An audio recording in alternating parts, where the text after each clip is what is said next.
Imak, imak. Hindi nga mati maturog. Maturog ka na.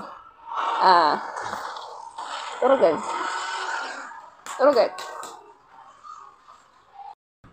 Tanghali na at ito ang ulam natin. Labong, sabunganay, at langka. Iyan, may gata at sili. Soup na po ang tanghalian natin. Kaya, kung gusto mo, kain na. At ito pa pala guys, may extra pa akong ulam na fried tilapia galing sa ilog. At dahil nga medyo masipag-sipag na naman si Kapitan, ay ayan, nagluto siya ng kamote Q. So ayan na nga, sabi ko sa kanya, hiwain mo lang yung kamote pagkatapos niya balatan. And then, ilagay niya dyan sa may palayok. Palayok ba yan?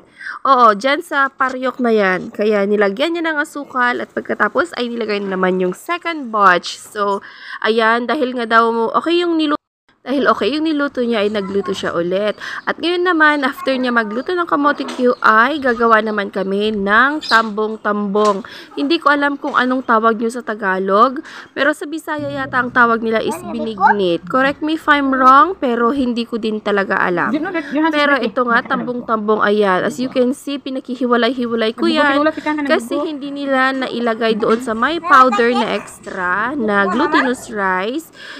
Pagkatapos nilang mabilog, kaya ganyan. Naglagay ako ng extra powder para pagkatapos mabilog ay hindi sila magkadikit-dikit. Doon mo siya ilagay. So, ito nga yung glutinous rice na ginamit ko. May extra pa siya kasi gagamitin ko yung pampalapot mamaya. At dahil nga marami kaming buko pero walang magkukudkod, ayan, gumamit na lang tayo ng instant coconut milk gata. Ayan, hindi ko na lang papakita yung brand niya. Baka mategi tayo. So, ito na nga, lalagyan din natin siya ng sago. Ayan, pre-cook na yung sago natin na ginawa namin kahapon. So, ayan, gagamitin natin dyan. At ito din yung banana Q, kamote Q na niluto ni Kapitan. So, as you can see, shining, shiny, slippering. Oh, lahat na yon nandyan na. Oh, ayan. Ubus na yan mamaya, promise. At habang nagluluto nga ako, ay nagising ang alaga ko. Hindi ko alam kung anong ginawa niya at pakatawa-tawa na.